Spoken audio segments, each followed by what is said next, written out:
நாற்பது ரவுடி பயிலுங்க எல்லாம் கொலகாரங்களா நாயங்களா?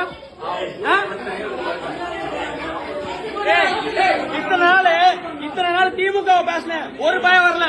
இங்க பாரு இத்தனை நாள் திமுக பேசினேன், ஒரு பயம் வரல. ஆனா நாம் தமிழர் கட்சி உள்ள ரவுடி பய எல்லாம் வந்துட்டான் நாயங்களா.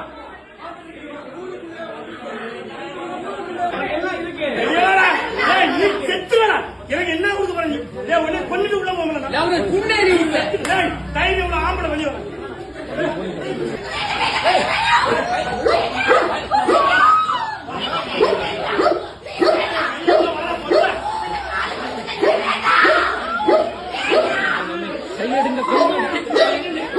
கையெடுங்க